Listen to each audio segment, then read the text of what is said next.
ស្វាគមន៍អ្នកទាំងអស់គ្នាមើលមុខប្រវ័ណ្ឌរបស់យើងឲ្យទោះបីតែភ្ញាក់ឡើងស្វាងស្រាហ្នឹងណា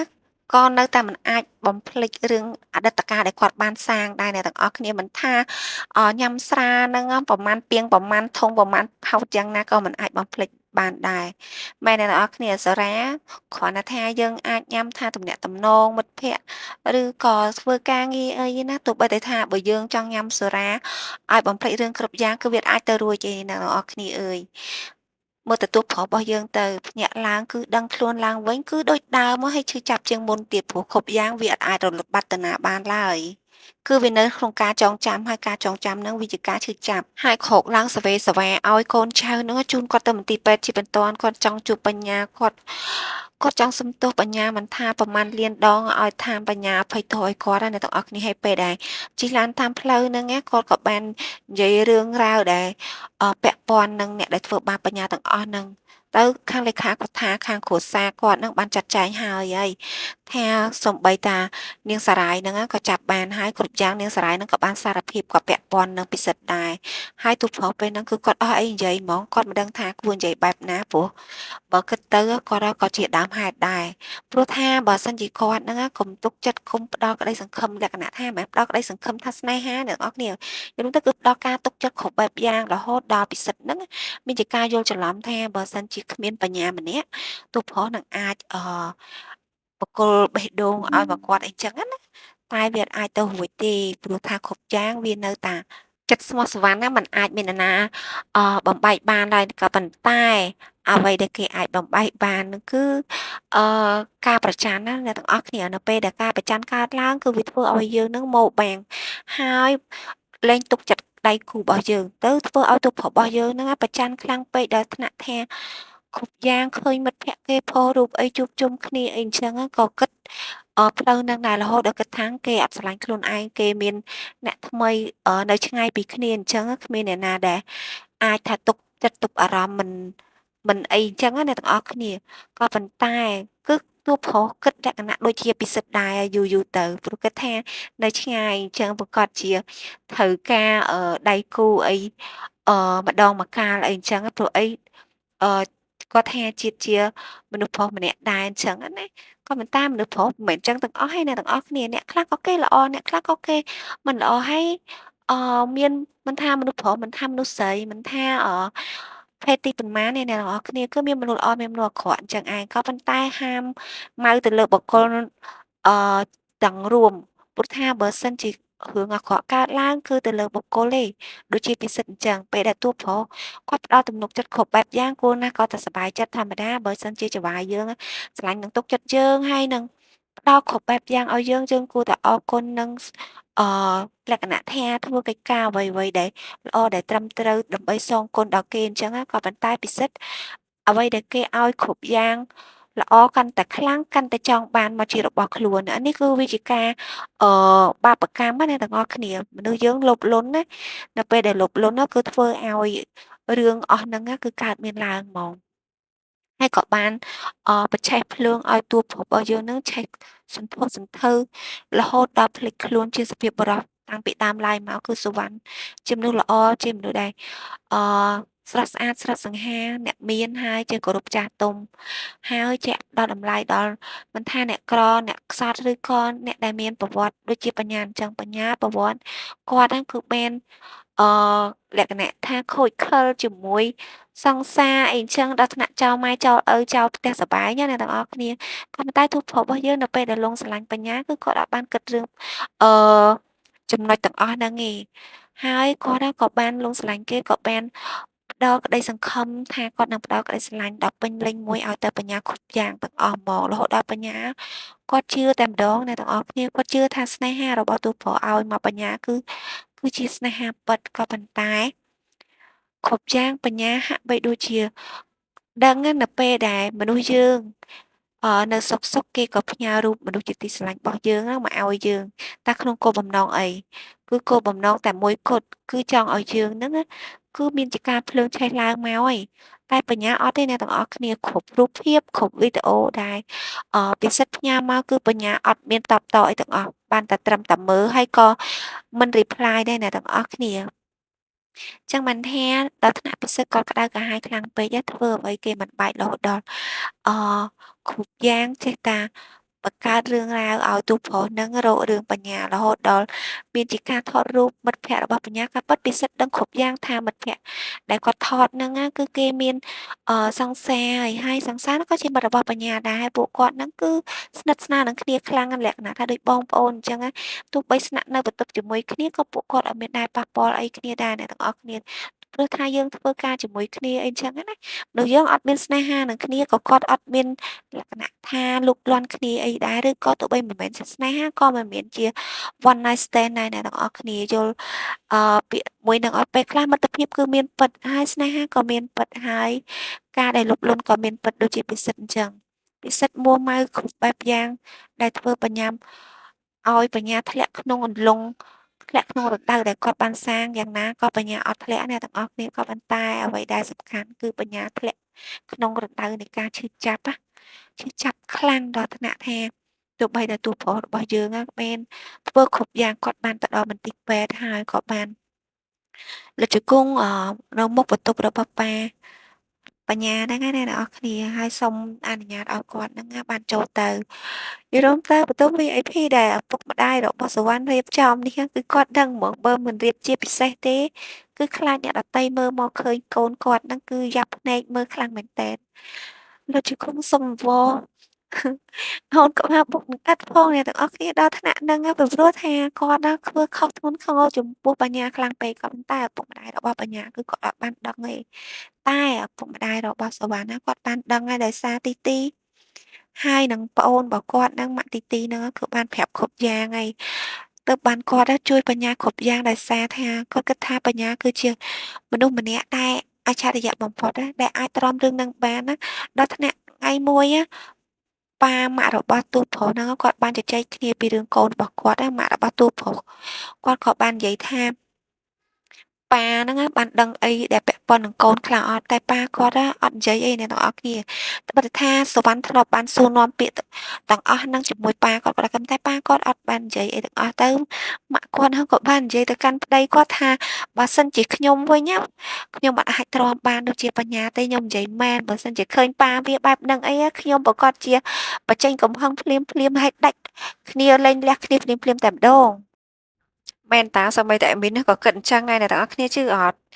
អេមីនគិតថា99%ហើយដែលគិតដូចម៉ាក់របស់សុវណ្ណណាព្រោះថាអ្នកណាទៅអាចទ្រាំបានឃើញមនុស្សដែលខ្លួនឯងស្រឡាញ់ហើយនៅនឹងមុខជាមួយអ្នកដទៃធ្វើរឿងមិនអញ្ចឹងនិយាយរួមទៅអ្នកណាក៏មិនអាចទ្រាំបានដែរតែបញ្ញាឯក្នុង1,000,000%មានបញ្ញាមួយឯដែលអាចទ្រាំរឿងនឹងបានហើយដល់ពេលបែរមកខាងតួប្រុសនេះវិញអ្នកទាំងអស់គ្នានៅមុខបន្ទប់អរបស់បញ្ញាហ្នឹងនៅតែលុតជង្គង់សុំអង្វរអោនគោរពសុំទោសនឹងឯងហើយរហូតដល់ថ្នាក់ពុករបស់បញ្ញាក៏ទ្រាំមើលលែងបានក៏បាននិយាយទៅកាន់បញ្ញាថាឯងអឺអនុញ្ញាតឲ្យគេចូលមកនិយាយគ្នាឲ្យច្បាស់លាស់ទៅព្រោះថាបើនៅតែបែបហ្នឹងទៀតរាល់ថ្ងៃវាលក្ខណៈថាវាអាក្រក់មើលខ្លាំងហ្មងយ៉ាងហោចណាស់ក៏គេនឹងក៏មានគុណចំពោះគ្រួសារយើងដែរអញ្ចឹងណាមិនថាខុសអីត្រូវអីហ្នឹងក៏ឲ្យនិយាយគ្នាឲ្យច្បាស់លាស់ឲ្យចប់ទៅកុំឲ្យនៅតោកទាបបែបហ្នឹងពេកវាអាក្រក់មើលក្នុងខ្សែភ្នែករបស់អ្នកជិតខាងហើយណាមួយវាអាចប៉ះពាល់ដល់អ្នកនៅជុំវិញខ្លួនអីចឹងណាពួកគាត់ក៏បាននិយាយប្រាប់ទៅបញ្ញាហើយបញ្ញាក៏គាត់ដឹងដែរគាត់តែងតែប្រាប់ហើយថាមិនចង់ជួបតែដល់ថ្នាក់ឃើញទិដ្ឋភាពដែលពុកគាត់និយាយរៀបរាប់ប្រាប់មកអញ្ចឹងទៅគាត់ក៏ប្រាប់ពុកគាត់ថាឲ្យគេចូលមកអញ្ចឹងណាទាំងអស់គ្នាហើយនៅពេលដែលឲ្យប្រវ័ណ្ណយើងណាចូលទៅហ្នឹងឪពុកម្ដាយរបស់បញ្ញាហ្នឹងគាត់ក៏បានចេញពីបន្ទប់ហ្នឹងដើម្បីទុកឱកាសឲ្យពីរនាក់ហ្នឹងគេនិយាយគ្នាមិនថាមានរឿងអីកើតឡើងអឺទុកឲ្យគេដោះស្រាយគ្នាគេទៅណាមួយម្ដាយរបស់បញ្ញាគឺគាត់ដឹងក្នុងចិត្តហ្មងថាសុវណ្ណហ្នឹងគឺនិយាយរួមទៅគឺជាមនុស្សល្អនិយាយរួមទៅគឺគាត់ស្រឡាញ់សុវណ្ណណាតាំងពីដើមមកដូចជាឪពុករបស់បញ្ញាដែរក៏ប៉ុន្តែទោះត្រង់រឿងលេចលឺឡើងនេះឯងដែលធ្វើឲ្យគាត់ខកចិត្តចំពោះសុវណ្ណថាសុវណ្ណមានអ្នកដទៃចោលកូនប្រុសរបស់គាត់ហើយធ្វើឲ្យមានរឿងដល់កូនប្រុសគាត់នឹងឯងទើបគាត់មានជាការខឹងខ្លាំងដល់ពេលដែលសុវណ្ណចូលទៅដល់នៅបន្ទប់ពេទ្យហ្នឹងណាទាំងអស់គ្នាឃើញបញ្ញាគាត់អាច លក្ខណៈថាអង្គុយផ្អែកនឹងក្បាលខែបានណាអ្នកទាំងអស់គ្នាក៏ប៉ុន្តែជើងគាត់នៅតែរុំដដែលហ្នឹងក៏ប៉ុន្តែគាត់បានធូរស្រាលច្រើនហើយមុខដែលរបួសស្នាមអីដៃខ្លួនអីហ្នឹងណាក៏បានជាក៏ប៉ុន្តែនៅតែជើងទេដែលវាធ្ងន់ធ្ងរជាងគេព្រោះអីគេគឺគោលដៅគេគឺផ្ដៅបញ្ញារហូតដល់តែដល់ស្នាក់ស្លាប់ទេគ្រាន់តែថាពិការអីចឹងណាអ្នកទាំងអស់គ្នាទើបបានមានសភាពបែបហ្នឹងទោះប្រុសរបស់យើងឃើញបញ្ញាទិដ្ឋភាពបែបហ្នឹងណាក៏ប៉ុន្តែបញ្ញាមុខស្មាធេងហ្មងអ្នកទាំងអស់គ្នាហើយមានស្រឡាញ់ទឹកមុខបញ្ញាកន្លែងហ្នឹងខ្លាំងមែនតើព្រោះអីគាត់បានថាគាត់កាត់ចិត្តហើយអញ្ចឹងគាត់នឹងប្រឈមជាមួយវានឹងនិយាយអរឿងរ៉ាវទាំងអស់ហ្នឹងប្រឈមមុខនឹងបញ្ហាគ្រប់យ៉ាងមិនថាបញ្ហាហ្នឹងវាធ្ងន់ធ្ងរប៉ុណ្ណាឬក៏វាពិបាកខ្លាំងប៉ុណ្ណាឯងគាត់ថាគាត់ឆ្លងកាត់ច្រើនមកហើយប៉ុណ្ណឹងទៀតគាត់មិនដែលថាមិនអាចឆ្លងវាផុតទេហើយគ្រាន់តែទោះប្រុសគ្រាន់តែដល់ឃើញមុខបញ្ញាអត់បានគេចមុខពីគាត់ទេក៏ប៉ុន្តែពេលដែលគាត់ឃើញមុខបញ្ញាគាត់អោនទឹកមុខចោលអ្នកទាំងអស់គ្នាបែរជាលក្ខណៈថាអត់ហ៊ាននឹងមើលមុខគេដោយសារយើងវាខុសធ្ងន់ធ្ងរពេលទៅដល់ទូប្រុសក៏បានទៅគៀកបញ្ញាហើយក៏បានយកដៃហ្នឹងណាទៅចាប់ដៃបញ្ញាទាំងពីរលក្ខណៈថាដៃគាត់ពីរណាចាប់ដៃបញ្ញាហើយមុំថ្នមៗអ្នកទាំងអស់គ្នាហើយគាត់ក៏បានលុតជង្គង់ណាលុតជង្គង់ទៀតហើយកូនប្រុសរបស់អេដមីនហ្នឹងអាក្រក់ខ្លាំងពេកដល់ថ្នាក់ថាអេដមីនហ្នឹងក៏ជួយអត់បានដែរហើយណាមួយនប់ជាច្រើនអ្នកក៏បានខមមិនប្រាប់អេដមីនដែរថាសមមុខតួប្រុសហើយអេដមីនក៏សមមុខដែរអ្នកទាំងអស់គ្នាសមមុខខ្លាំងហ្មងពួកអីវាពិបាកនឹងទទួលយកមិនថាគេមិនថាយើងមិនថាអេដមីនមិនថាអ្នកទាំងអស់គ្នាទេប៉ុន្តែអេដមីននឹងស្ងើចតែបញ្ញាដែលអាចធ្វើបានណាពេលហ្នឹងតួប្រុសលុតជង្គង់ហើយក៏អោនមុខហ្នឹងណាទៅក្បែរដៃរបស់បញ្ញាគាត់ថាគាត់សុំទោសគ្រប់យ៉ាងទាំងអស់មិនថាឲ្យគាត់ធ្វើអីទេឲ្យតែអាចអឺបន្ធូរអារម្មណ៍តានតឹងបន្ធូរអារម្មណ៍ដែលអឺបញ្ញាទទួលរងនៅការឈឺចាប់នឹងបានណាឲ្យបញ្ញាធ្វើមកលើគាត់មកគាត់ព្រមទាំងអស់អញ្ចឹងណាទៅបញ្ញាគាត់ថាអឺរឿងរវាងយើងវាបានចប់ហើយអញ្ចឹងគាត់អត់មានអីត្រូវនិយាយទៀតទេហើយរឿងនោះក៏វាកន្លងហើយដែរតែទូផគាត់ថាគាត់សុំទោសគាត់បានឃើញហើយគាត់បានដឹងហើយរឿងទាំងអស់ហ្នឹងសូម្បីតែគាត់ខ្លួនឯងក៏អគាត់តែនឹកឃើញឡើងនៅទិដ្ឋភាពរូបភាពនៃវីដេអូនិងរូបភាពដែលគេផ្ញើទៅទាំងប៉ាមែនណាគឺគាត់ឈឺចាប់ខ្លាំងណាស់គាត់អត់ដឹងថាគាត់ត្រូវសុំទោសប្រមាណលានដងដែលគ្រប់គ្រាន់ទេគាត់ដឹងថាវាអត់មានអីជំនួសបានណាហើយបើសិនជាទិដ្ឋភាពទាំងអស់ហ្នឹងជារូបដែលគេផ្ញើមករឿងបញ្ញាហើយមកគាត់វិញគាត់មិនដឹងថារលរឿងខ្លាំងប៉ុណ្ណាទេក៏ប៉ុន្តែហេតុអីក៏បញ្ញាអាចទ្រាំទ្ររឿងទាំងអស់ហ្នឹងបានតើបញ្ញាឈឺចាប់ខ្លាំងកម្រិតណាហេតុអីក៏អូននៅតែទ្រាំហេតុអីក៏អូនមិននិយាយបងសុំទោសថ្ងៃនោះបងមិនស្ដាប់អូនគ្រប់យ៉ាងបើបងស្ដាប់អូនណាវាមិនដល់ថ្នាក់នឹងរវាងយើងទាំងពីរនាក់ទេតែបញ្ញាគាត់ថាទោះបីតែយប់នោះឯងលោកស្ដាប់ខ្ញុំក៏នៅតែវាមិនអាចផ្លាស់ប្ដូរបានដដែលហ្នឹងគ្រប់យ៉ាងវាបានឆ្លងកាត់ហើយវាប្រៀបដូចជាក្រដាសសប្រឡាក់ទឹកខ្មៅអញ្ចឹងទោះបីតែថាលុបដោយថ្នាំពណ៌សក៏វានៅមានដើមដែរអូយហើយទៅសុវណ្ណថាឲ្យគាត់ធ្វើយ៉ាងម៉េចគ្រប់យ៉ាងគាត់អាចធ្វើបានទាំងអស់អាចលះបង់បានទាំងអស់តែគាត់អត់អាចបាត់បង់បញ្ញាបានទេព្រោះថាបេះដូងគាត់ជីវិតគាត់គឺមានតែបញ្ញាទេបញ្ញាគាត់ដឹងទៅបញ្ញាថាដោយសារតែគាត់ដឹងនឹងហើយទើបកន្លងមកគាត់អាចទ្រាំបានក៏ប៉ុន្តែមួយរយៈក្រោយនេះគាត់គិតថាគាត់ទ្រាំហ្នឹងវាគ្រប់គ្រាន់ហើយអញ្ចឹងក៏សូមឲ្យទូតប្រុសបើសិនជាថាអាចធ្វើបានគ្រប់យ៉ាងពិតមែនណាក៏សូមឲ្យចាកចេញពីជីវិតគាត់ទៅសូមមករស់នៅដោយផ្សេងគ្នាព្រោះអីមនុស្សយើងធំអស់ហើយនៅអាចនិយាយស្ដាប់គ្នាបានមិនមែននិយាយស្ដាប់គ្នាមិនដឹងរឿងទេតែសុវណ្ណគាត់ថាបងអាចធ្វើបានទាំងអស់ក៏តែរឿងមួយហ្នឹងគឺបងសុំបងមិនអាចចាកចេញពីអូនបានទេទៅបញ្ញាថាបើអញ្ចឹងមិនចាំនិយាយគ្នាទៀតទេបើសិនជាអ្នកចាកចេញពីជីវិតខ្ញុំយើងក៏ពាក់ព័ន្ធនឹងគ្នាកន្លងថ្ងៃណាមួយយើងជួបគ្នាទៀតយើងអាចនឹងនិយាយអឺចាត់ទុកថាយើងជាមនុស្សដែលធ្លាប់ស្គាល់គ្នាបានក៏ប៉ុន្តែបើនៅតែមិនអាចធ្វើបែបហ្នឹងបានទេអញ្ចឹងចាប់ពីពេលនេះថ្ងៃនេះម៉ោងនេះទៅសូមឲ្យអឺទោះបីតែអ្នកមិនចាកចេញក៏ខ្ញុំនឹងចាកចេញដោយខ្លួនឯងរើសយកមួយទៅពីរហ្នឹងតើអ្នកនេះជាអ្នកចាក់ចេញឬក៏ឲ្យខ្ញុំជាអ្នកចាក់ចេញ ពេលហ្នឹងសុវណ្ណនិយាយអត់ចាញ់ទេអ្នកទាំងអស់គ្នាបញ្ញាកំពុងឈឺហើយនៅមន្ទីរពេទ្យផងហើយឲ្យបញ្ញាចេញទៅណាហើយគេឲ្យគាត់ចេញតើគាត់ចេញទៅណាអូយកន្លែងហ្នឹងអេមីនសុំបញ្យល់ទេសុវណ្ណទោះបីយំលេចមន្ទីរពេទ្យហ្នឹងទៀតដែរក៏បញ្ញាអត់លើកលែងឲ្យដែរអ្នកទាំងអស់គ្នាបញ្ញាមុខឡើងស្មើមើលតែមុខដែរអេមីនគូតែតាំងហើយអូយសូមសរសើរដែលស្មោះហ្មងណានិយាយទាំងមើលមុខតួប្រុសតែតួប្រុសអត់ហ៊ានមើលមុខបញ្ញាទេអ្នកទាំងអស់គ្នាគឺកែវភ្នែករបស់តួប្រុសហ្នឹងគេចេញពីបញ្ញា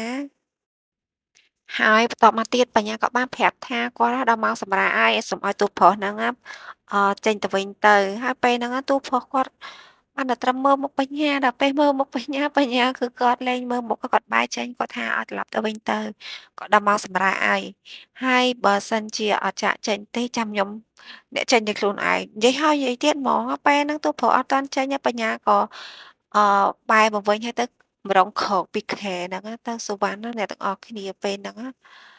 ទឹកភ្នែកក៏ទឹកភ្នែកអត់ចេញឯងបានតែទប់គេថាបងជាអ្នកដើរចេញទុកឲ្យបងជាអ្នកដើរចេញអូននៅហ្នឹងឯងអូនត្រូវតែព្យាបាលអូនកុំអស់សង្ឃឹមមិនថាទោះអូនទៅជាយ៉ាងណាក៏បងនៅតែស្រឡាញ់អូនបងនៅតែចង់រស់នៅជាមួយអូនត្រូវចាំ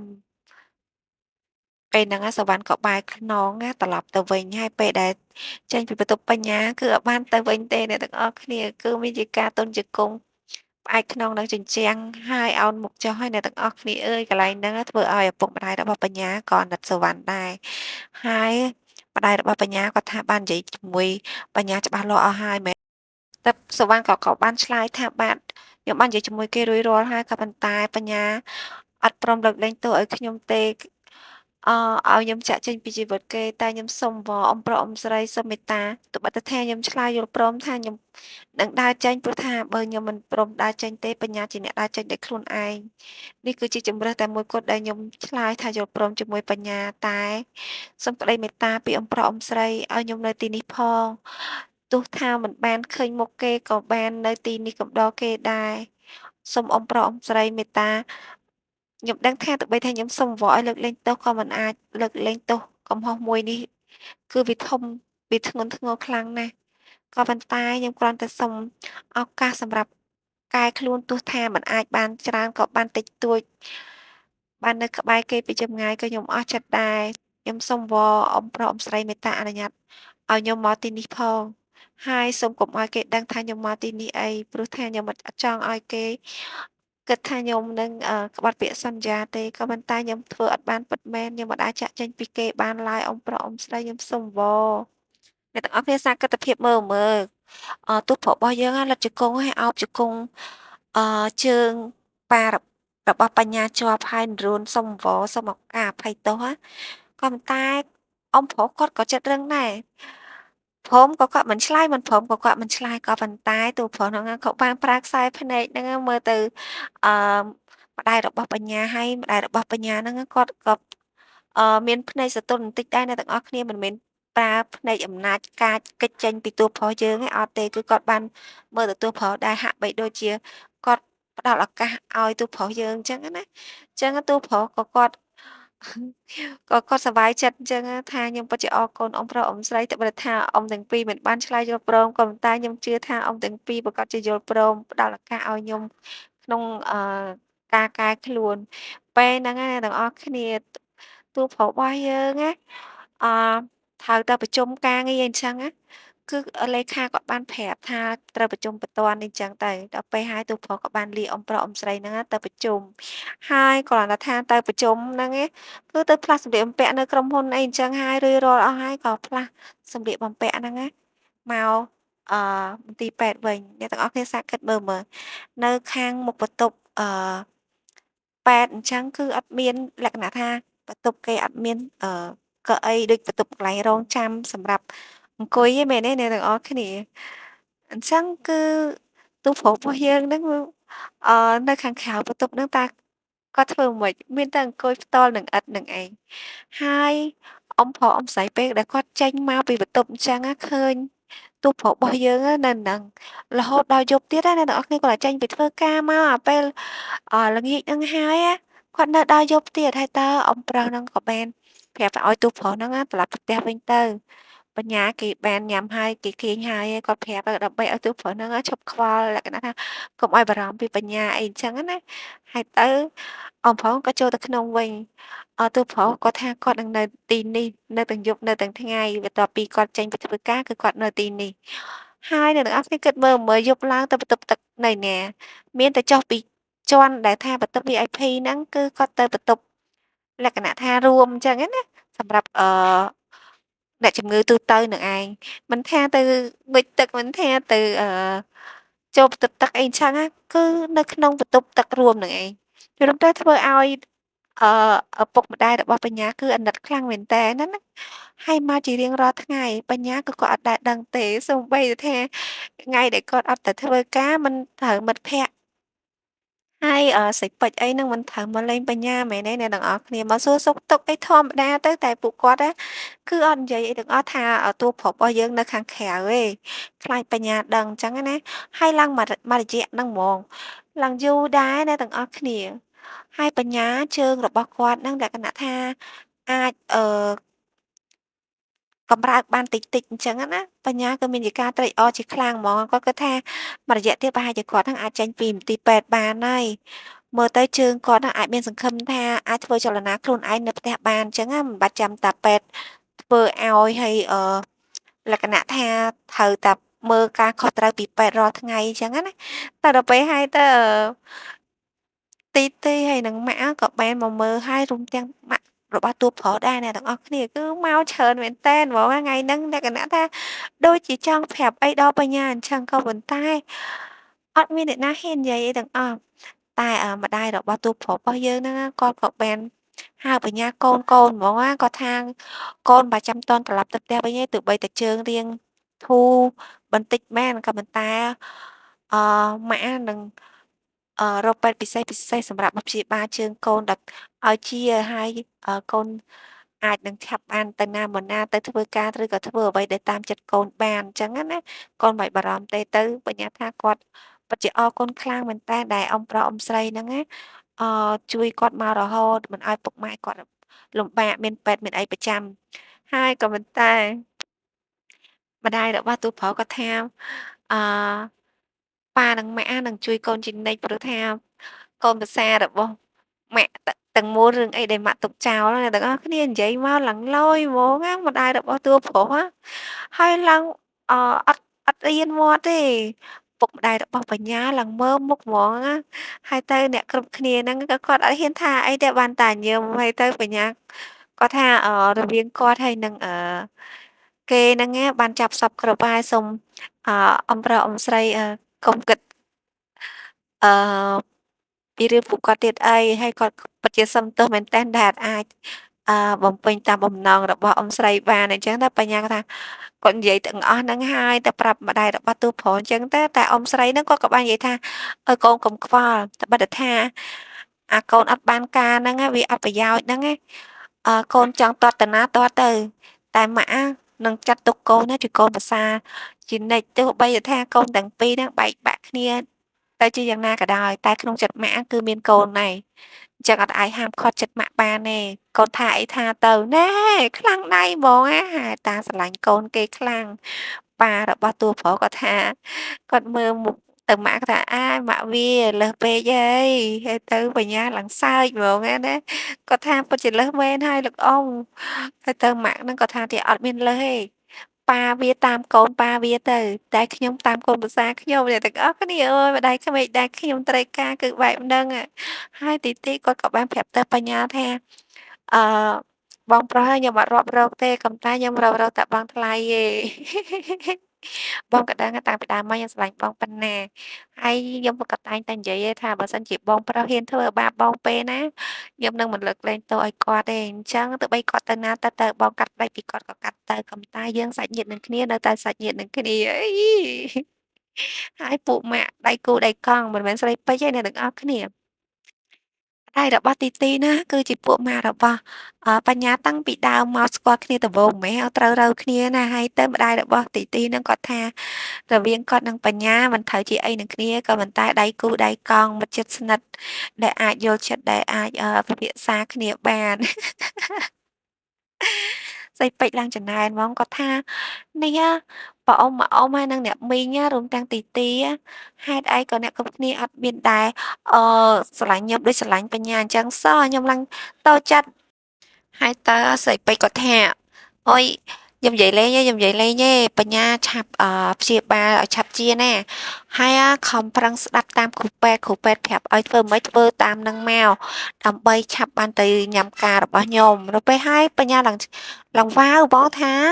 ស្រីពេជ្ររៀបការហើយតើរៀបការជាមួយអ្នកណាគេនឹងជាអ្នកណាអីចឹងណាឬមួយក៏ជាម្នាក់នោះអីចឹងណាហើយទៅស្រីពេជ្រថាមែនទេមែនបងវ៉ាន់ទេមែនទេ អត់ទេខ្ញុំមិនបាននិយាយពីគេទេកូនរំលឹកឈ្មោះគេទៅពេលហើយគាត់ថាបញ្ញាគាត់ដឹងព្រោះថា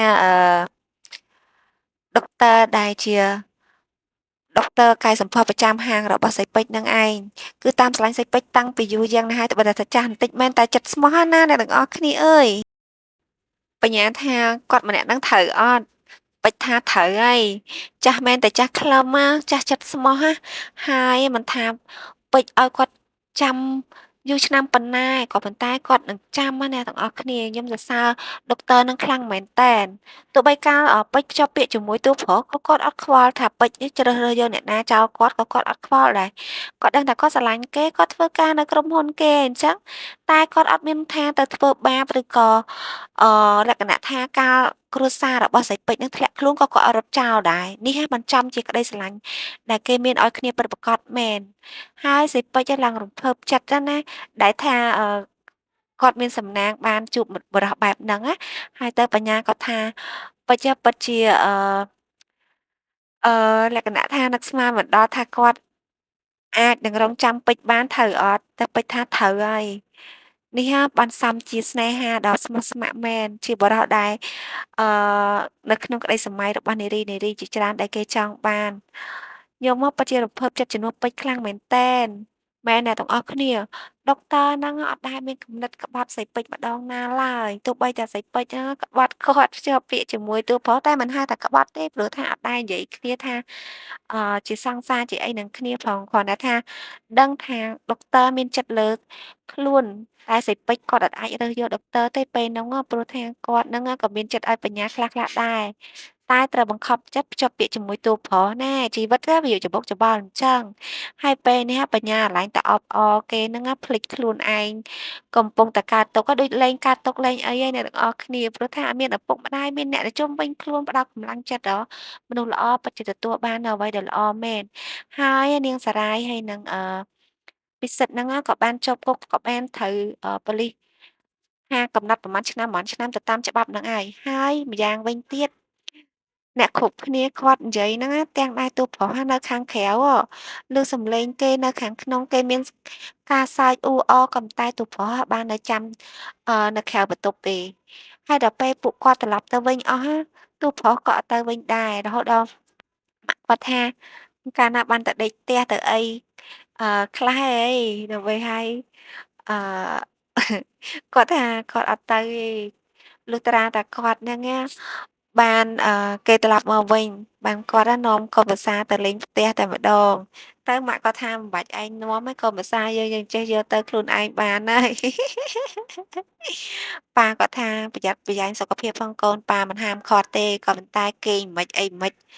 ទៅសុវណ្ណថាអត់អីទេប៉ាគេងស្រួលហើយក៏មានក្ដីសុខដែរវាសមមុខខ្ញុំហើយប៉ាដែលត្រូវមកជួបរឿងបែបហ្នឹងសមតែគេបណ្ដេញឲ្យនៅក្រៅផ្ទះមិនខុសពីប៉ានិយាយមែនប៉ាគាត់ធ្លាប់ប្រាប់ហើយថាអារឿងអីគេញ៉ាំក្រៅហ្នឹងវាមិនល្អទេតែសុវណ្ណអត់ជឿប៉ាគាត់ទេដល់ពេលឥឡូវគាត់បានភ្លក្សរសជាតិហើយគាត់ថាអឺចូលចិត្តញ៉ាំក្រៅវាសមនឹងនៅក្រៅហ្នឹងហើយ តែមែនមីងគាត់ទៅកាន់ជើងអ្នកទីទីគាត់ថាម៉េចដែរជីវិតហើយតួប្រុសគាត់ថាទៅបងវាល្ងងហើយវាសមមុខហើយដែលឯងដៀលបងទៅអឺទីទីគាត់ថាខ្ញុំមិនបានដៀលបងណាខ្ញុំគ្រាន់តែនិយាយចំតាតែពេលនេះបងរបស់ខ្ញុំត្រឡប់មកវិញហើយណែទីទីគេ ថាបងប្រុសគេត្រឡប់មកវិញហើយព្រោះថាឃើញបងលះបង់ដើម្បីបញ្ញាអញ្ចឹងណា ហើយមីងគាត់អត់ទាន់អូខេមីងគាត់ថាសម្រាប់មីងណូមីងអត់ទាន់អូខេទង្វើរបស់ឯងប៉ុណ្ណឹងមករួចរាល់ឲ្យកាត់កងរួចគ្នាមិនកើតមីងនឹងរង់ចាំមើលបន្តទៀតជាមួយម៉ាក់ឯងត្រូវឯងបងដល់ពេលឲ្យម៉ាក់គាត់ថាត្រូវហើយប៉ារបស់គាត់ក៏វាយក្បាលហ្មងគាត់ថាស្រីអឺដែលថាប្រពន្ធគាត់អីអញ្ចឹងណាម៉ាក់របស់ឯងតែបានខឹងគឺកុំអញ្ចឹងនេះសំណាងហើយដែលឯងជ្រើសរើស ជ្រើសរើសយកគេថាជ្រើសរើសកូនប្រសាប្រុសបើសិនទៅជ្រើសរើសកូនប្រសាស្រីដូចម៉ាក់គាត់អីដឹងតែខឹងមិនដឹងថាអឺងអីច្រើនប៉ុណ្ណាអញ្ចឹងណាគាត់ថាមនុស្សវាមិនមែនដូចគ្នាទាំងអស់ទេស្រីក៏មិនមែនអញ្ចឹងទាំងអស់ហើយប្រុសក៏មិនមែនអញ្ចឹងទាំងអស់ដែរដូចហើយទៅគាត់ថាតែយ៉ាងណាក៏ឯងរើសយកបញ្ញាគឺអត់ខុសទេប៉ាហ៊ាននិយាយអញ្ចឹងហ្មងមើលទៅគេស្ងប់ស្ងាត់ល្អគេនៅតែជាក្មេងដែលគួរឲ្យស្រឡាញ់នៅតែអាចផ្ដល់ស្នាមញញឹមនិងភាពកក់ក្ដៅឲ្យអ្នកនៅជុំវិញខ្លួនបានណាអញ្ចឹងខំបន្តទៀតទៅកូនទៅពេលឲ្យសុវណ្ណថាបាទប៉ាខ្ញុំនឹងខំឲ្យអស់ពីសមត្ថភាពតែលេខាអាណិតចៅហ្វាយខ្លាំងណាស់អ្នកទាំងអស់គ្នាហើយក៏គេបែរមកមើលទិដ្ឋភាពទូប្រុសរបស់យើងវិញអាក្រក់ ក្រោយពេលដែលមួយរយៈដែលថាទូប្រុសរបស់យើងហ្នឹងណាមកកែខ្លួននៅហ្នឹងអ្នកនរគ្នាគិតមើលគេងក៏គេងនៅខាងមុខបន្ទប់ហ្នឹងហើយមានតែខ្នើយមួយនៅកណាត់ដណ្ដប់មួយឯងហើយធ្វើបែបហ្នឹងជារៀងរាល់ថ្ងៃរាល់យប់បន្ទាប់មកគឺគាត់ទៅធ្វើការគាត់ចេញពីធ្វើការគឺមកកន្លែងហ្នឹងហើយអហើយដល់ពេលអាហារហូបចុកម្ដាយរបស់ឪពុកម្ដាយរបស់បញ្ញារួមទាំងបញ្ញាអញ្ចឹងគឺគាត់បានរៀបចំទៅទិញទៅអីរួមទៅខ្លួនឯងអត់មានលក្ខណៈថាទៅកំងទៅអីអត់ទេអ្នកទាំងអស់គ្នាគឺមានជាការដើរទៅទិញខ្លួនឯងអីខ្លួនឯងធម្មតានៅមុខមន្ទីរពេទ្យចឹងគឺមានអាហារមានអីអញ្ចឹងឬក៏មានហាងអាហារអីដែលគេអាចកំងញ៉ាំបានក៏ប៉ុន្តែគឺត្រូវតែដើរទៅខ្លួនឯងអីខ្លួនឯងឬនោះទៅជីវិតហ្នឹងគឺធ្វើអីខ្លួនឯងទាំងអស់ហើយពេលដែលយកមកដល់អញ្ចឹងទៅពុកម្ដាយរបស់បញ្ញាហ្នឹងគឺជាអ្នកអឺយកបន្តទៀតទៅនេះទោះបីថាខាងមន្ទីរពេទ្យគេមានរៀបចំឲ្យក៏ដោយក៏ប៉ុន្តែតួប្រុសគាត់លក្ខណៈថាកាតព្វកិច្ចគាត់ណាអាហារហូបចុកអ្នកមើលថែនៅអីចឹងគឺគាត់ធ្វើទាំងអស់ហ្មងទោះបីថាអត់បានថែបញ្ញាផ្ទាល់ក៏ដោយរហូតដល់ថ្នាក់ពេលយប់ខ្លះឪពុករបស់បញ្ញាគាត់បានចេញមកក្រៅឃើញអឺសុវណ្ណគេឡើងកវៀនវៀននៅមុខបន្ទប់នឹងហើយខ្នើយហើយគិតមើលអ្នកទាំងអស់គ្នាមានតែកណាត់ដណ្ដប់មួយក៏ធ្វើបាបខ្លួនឯងខ្លាំងមែនតើណាហើយពេលត្រូវទៅបន្ទប់ទឹកអីអញ្ចឹងគឺទៅបន្ទប់ទឹករួមនឹងឯងនៅកន្លែងក្រៅពីបន្ទប់ VIP គេផ្សេងហ្នឹងគឺគាត់ត្រូវចុះទៅកន្លែងជាន់ដែល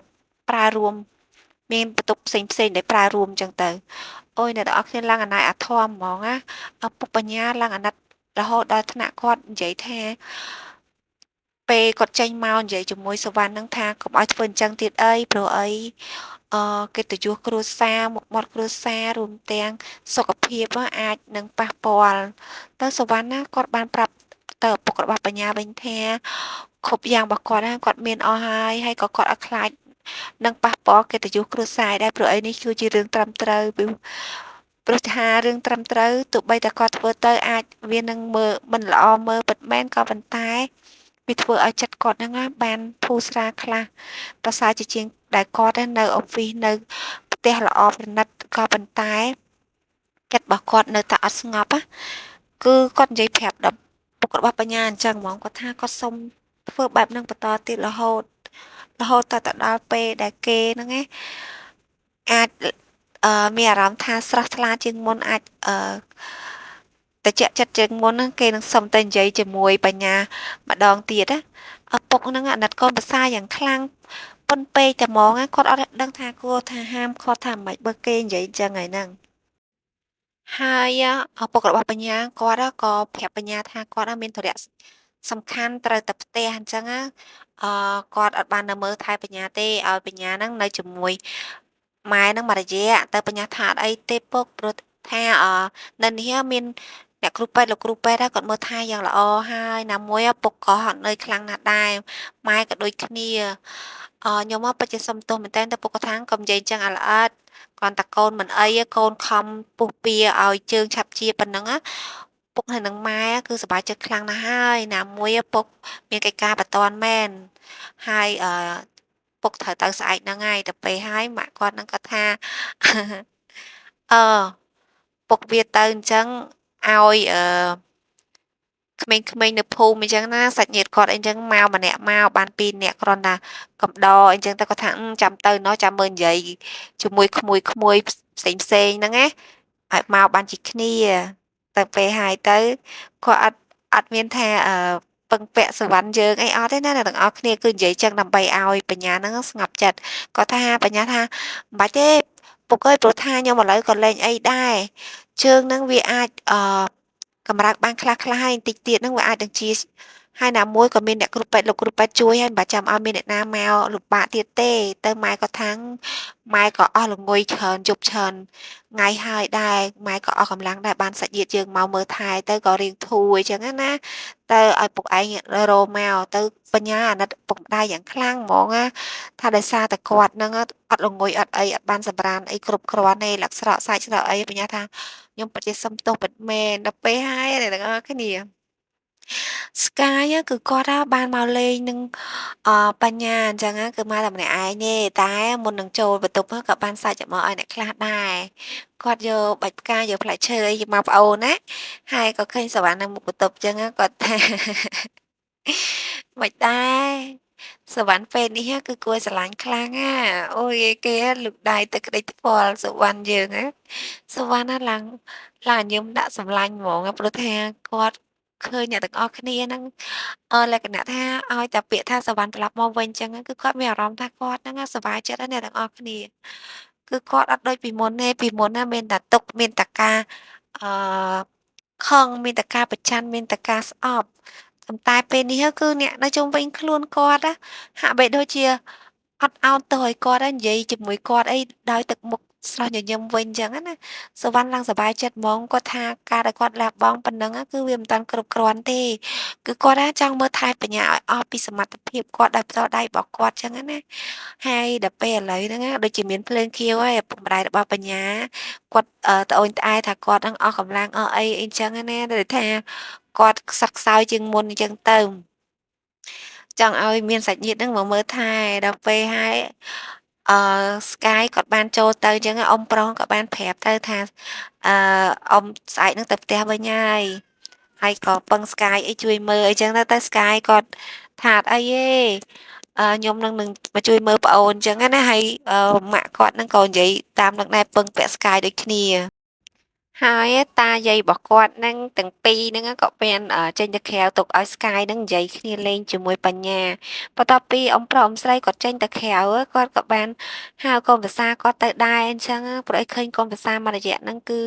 អទ្រទ្រង់ខ្លាំងមែនតែនអត់ល្ងុយផងមុះខាំអីអញ្ចឹងណាធម្មតាគេនៅប៉ែតហើយនៅហាលវាអត់មានអីអញ្ចឹងទៀតគាត់ឡើងអាណិតសុវណ្ណហ្មងហើយសុវណ្ណណាគាត់ថាក៏ប៉ុន្តែគឺគាត់មានអារម្មណ៍ថាគាត់រំភើបចិត្តដែរដែលថាគាត់បានធ្វើរឿងទាំងអស់ហ្នឹងចេញពីចិត្តចេញពីបេះដូងការខិតខំរបស់គាត់អញ្ចឹងណាតែអ៊ំប្រុសអ៊ំស្រីគាត់ក៏បានហៅទូប្រុសទៅញ៉ាំអីជុំគ្នាហើយគាត់ហ្នឹងផ្ដាំផ្ញើកូនអីអញ្ចឹងទៅគាត់នឹងរកឱកាសឲ្យសុវណ្ណហ្នឹងបានជួបនិយាយជាមួយបញ្ញាបានជួយដល់កិច្ចការបញ្ញាខ្លះៗណាអ្នកទាំងអស់គ្នានិយាយតើឡើងល្បិចសាហាវហ្មងព្រោះថាដូចអេដមីនចំណាំនិយាយចឹងអ្នកទាំងអស់គ្នាអើយសុវណ្ណគឺគាត់ស្រឡាញ់បញ្ញាខ្លាំងមែនតែនហើយគាត់បានធ្វើគ្រប់យ៉ាងក៏ដើម្បីតែបញ្ញាហើយកំហុសដែលគាត់ធ្វើហ្នឹងក៏ព្រោះតែបញ្ញាដែរហើយឥឡូវមកលះបង់គ្រប់បែបយ៉ាងទាំងខ្លួនឯង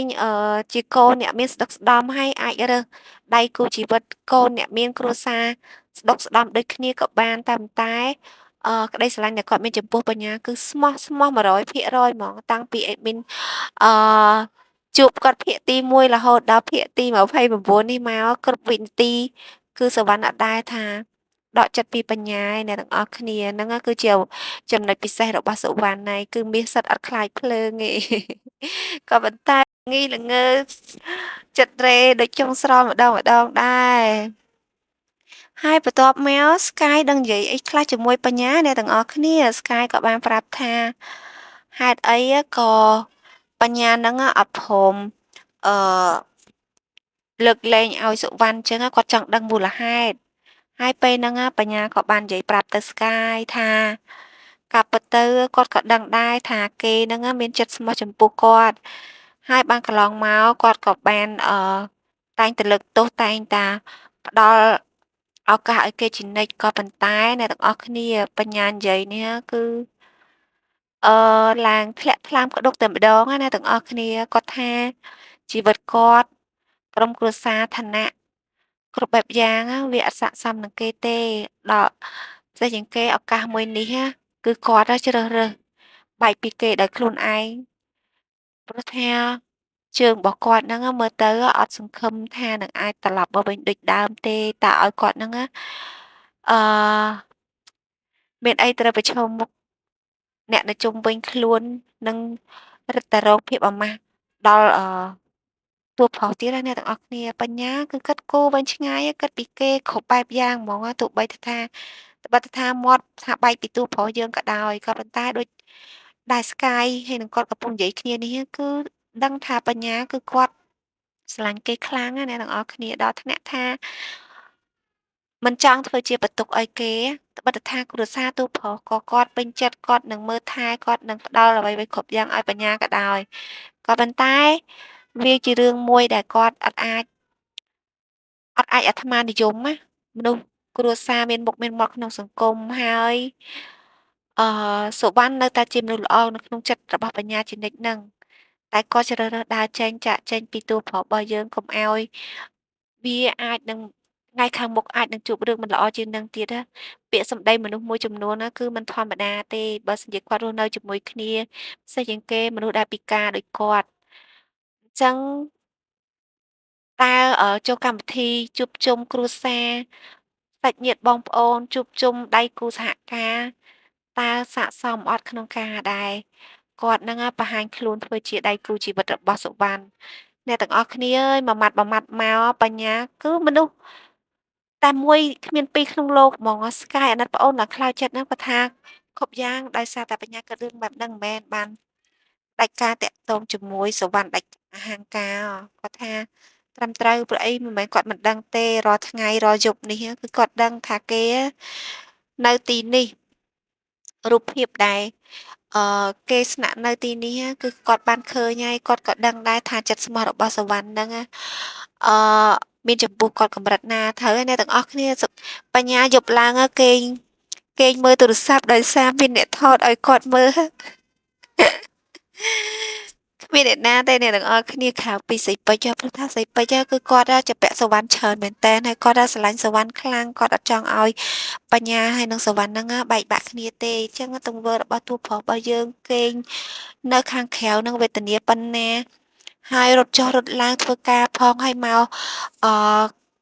កន្លែងមន្ទីរពេទ្យបញ្ញានឹងផងទៅមកគឺលំបាកគ្រប់បែបយ៉ាងហ្មងទិដ្ឋភាពទាំងអស់គឺបញ្ញាបានឃើញហើយបញ្ញាក៏ដឹងដែរថាសុវណ្ណអត់គិតពីថ្ងៃខាងមុខថានឹងជួបអ្វីកើតឡើងក៏ប៉ុន្តែបញ្ញាគាត់ជាអ្នកគិតជំនួសហ្មងគាត់គិតរួចរាល់ហើយថាគាត់នឹងផ្ដាច់ទំនាក់ទំនងពិតប្រាកដជាមួយគេហ្មងទោះបីថាទង្វើល្អរបស់គេហ្នឹងនៅក្នុងចិត្តគាត់គាត់ទទួលបានហើយក្រុមគ្រួសាររបស់គាត់ហ្នឹងក៏ទទួលយកបានដែរក៏ប៉ុន្តែគាត់អាចទទួលយកខ្លួនឯងបានណាអ្នកទាំងអស់គ្នាយល់ពីអារម្មណ៍មួយហ្នឹងអត់អូយអាណិតបញ្ញាខ្លាំងមែនតែនហ្មងណារហូតដល់ស្កាយគាត់បាននិយាយថាបើឯងគិតអញ្ចឹងជីវិតរបស់ឯងនឹងគ្មានថ្ងៃជួបអ្វីដែលរីករាយដែលស្រស់ថ្លាទេឯងនៅតែដក់ចិត្តគិតរឿង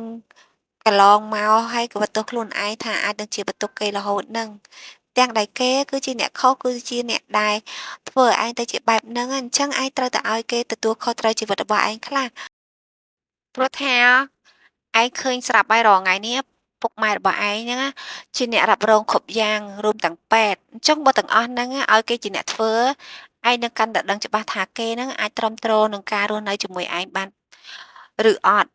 ហើយតើចិត្តស្មោះរបស់គេហ្នឹងមានពិតនឹងអាចទ្រាំលំបាកនឹងឆ្លងផុតបានអត់ហើយកំហុសដែលគេបានសាងហ្នឹងតើគេអាចលុបលាងដោយការមើលថែឯងអស់មួយជីវិតបានអត់អញ្ចឹងឯងសាកទៅបើសិនជាគេហ្នឹងមិនអាចធ្វើបានទេឯងចាំឈប់តាក់ទងជាមួយគេក៏អត់មានហួសពេលដែរ ឯងកុំឲ្យគេហ្នឹងជីវិតគេហ្នឹងវាសុខស្រួលពេករហថ្ងៃទង្វើរបស់គេទាំងប៉ុន្មានឯងគិតថាគេហ្នឹងវាល្អគ្រប់គ្រាន់ហើយមែនបានឯងគិតតែពីគេខ្លាចគេលំបាកចេះខ្លាចគេលំបាកចុះមានដែរគិតពីរឿងខ្លួនឯងលំបាកអត់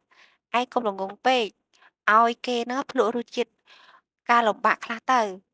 ហើយបើសិនជាគេមិនអាចទ្រាំបានទេដើរចេញពីជីវិតគេទៅក៏វាអត់ហួសពេលដែរហើយពេលហ្នឹងជើងរបស់ឯងក៏ធូរស្រាលជាងមុនហើយក៏ឯងមានចំណេះមានការងារមានអីធ្វើស្រាប់អញ្ចឹងឯងមានអីត្រូវពិបាកទោះបីថាគ្មានគេក៏ឯងអាចរស់បានឯងមិនត្រូវឲ្យជីវិតរបស់ខ្លួនឯងហ្នឹងអោបទុកអោបសង្រេងហើយគិតតែពីគេគ្រប់យ៉ាងឯងត្រូវគិតពីខ្លួនឯងខ្លះតែបើខ្ញុំធ្វើអញ្ចឹងខ្ញុំដូចជាមនុស្សដែលអាត្មានិយមពេកគិតបងសាក់គិតមើលថាគ្រួសារគេនឹងឋានៈណាហើយខ្ញុំឋានៈណាទៅស្គាយថាឋានៈណាបងអត់ខ្វល់ហើយក៏បងខ្វល់ពេលនេះគឺឯងហើយគេជាអ្នកខុសគ្រប់យ៉ាងទៅឯងខ្លាចជាបែបនេះក៏ដោយសារតែគេដែរអញ្ចឹងឲ្យគេទទួលស្គាល់ការពិតទៅបើគេអាចទទួលស្គាល់ការពិតបានបានន័យថាគេជាមនុស្សស័ក្តិសមដែលឲ្យឯងនឹងលះបង់ហើយនឹងមានតម្លៃសម្រាប់ឯងហើយកុំឲ្យការលះបង់របស់ឯងនឹងវាអត់ប្រយោជន៍តែបើសិនជាគេមិនអាចធ្វើប៉ុណ្ណឹងបានទេអញ្ចឹងឯងលះបង់ខ្មោចយកអីឯងគិតមើលឯងជឿតាមបងរាល់ដងបងមិនដែលបានហាមឃាត់គំនិតឯងក៏ប៉ុន្តែពេលនេះឯងគួរតែធ្វើតាមបងទៅសាអើខុសបងជាអ្នករ៉ាប់រងបងជាអ្នកមើលថែឯងនេះស្កាយដល់ថ្នាក់ដែលអ្នកទាំងអស់គ្នាក៏ស្រឡាញ់បញ្ញាខ្លាំងពេកគាត់អត់ចង់ឲ្យបញ្ញាហ្នឹងទ្រាំអោបទុកតែម្នាក់ឯងនេះមែនតើអ្នកទាំងអស់គ្នាទោះប្រុសជាអ្នកសាងអញ្ចឹងគាត់ទទួលទៅបើសិនជាគាត់អាចរ៉ាប់រងក្នុងការប្រឈមមុខនឹងពាក្យសម្ដីអ្នកដទៃបានហើយក្នុងការមើលថែជនពិការបានន័យថានឹងស័ក្តិសមនឹងក្តីស្រឡាញ់ស្មោះរបស់គាត់ហើយតែបើសិនជាគាត់មិនអាចអឺលក្ខណៈថាប្រឈមមុខបានទេនឹងយើងដើរចេញក៏វាខុសពេលដែរស្កាយនិយាយបែបហ្នឹងគឺត្រឹមត្រូវមែនតែនហ្មងណាអេមានគ្រប់ត្រូលហើយតើបញ្ញាព្រមឲ្យទូប្រុសរបស់យើងណាទទួលខុសត្រូវនឹងជីវិតរបស់គាត់អត់ចឹងហើយចាំជួបគ្នាជាមួយមានភាពបន្តទៀតណាព្រោះថាអេមានណាក៏អាណិតបញ្ញាដែរព្រោះថាបញ្ញាគិតក៏អត់ខុសដែរមនុស្សចំណាំមើលអ្នកទាំងអស់គ្នាមនុស្សតាយើងភាគច្រើនមនុស្សល្អគឺតែងតែគិតពីគេជាងខ្លួនឯងជានិច្ចតែមានណាតែងតាជឿលើអំពើល្អព្រោះថាដោយសារតែបញ្ញាគឺជាមនុស្សល្អបែបហ្នឹងហើយទើបមានអ្នកស្រឡាញ់គ្រប់គ្រងបញ្ញាច្រើនអញ្ចឹងមានអត់គ្រប់គ្រងដូចជាពិសិដ្ឋហើយនឹងនាងសារាយធ្វើទេទង្វើរបស់ពួកគាត់ហ្នឹងគឺលក្ខណៈថា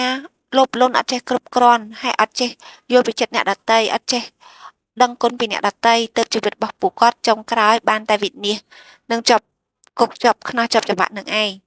ហើយបើបញ្ញាឃើញអត់អ្នកទាំងអស់គ្នាខ្ញុំដឹងអេដមីនដឹងថាអឺណាប់មួយចំនួនគាត់ជាខឹងហើយថាហេតុអីក៏ត្រូវឲ្យបញ្ញានឹងលះបង់ច្រើនម៉េចក៏តែមនុស្សគឺអត់ដូចគ្នាឯងអ្នកទាំងអស់គ្នាក៏តែអំពើល្អអេដមីនជឿថាដូចគ្នាអំពើល្អនឹងជួយមនុស្សយើងនឹងឲ្យទៅជួបនឹងអ្វីដែលល្អល្អហើយនឹងជួបមនុស្សដែលល្អល្អក្នុងឆាកជីវិតនៅពេលណាមួយមិនខានទេផ្សេងជាងគេគឺនៅពេលចុងក្រោយនឹងនៃឆាកជីវិតរបស់មនុស្សយើងនឹងហ្មងព្រោះថាអាចនឹងចាប់ផ្ដើមជីវិតនឹងលិចលង់អឺខ្លាំងក៏ប៉ុន្តែអំពើល្អនឹងអាចស្រោចស្រង់ឲ្យជីវិតយើងនឹងខ្ពស់ត្រដែតទៅមុខបន្តទៀតបានឯមានជឿជាក់អញ្ចឹងចឹងសង្ឃឹមថា10នឹងយល់ណាហើយតើបញ្ញានឹងព្រមតាមនៅអ្វីដែលស្កាយនិយាយអត់អញ្ចឹងចាំជួបគ្នានៅភាគបន្តអរគុណជម្រាបលា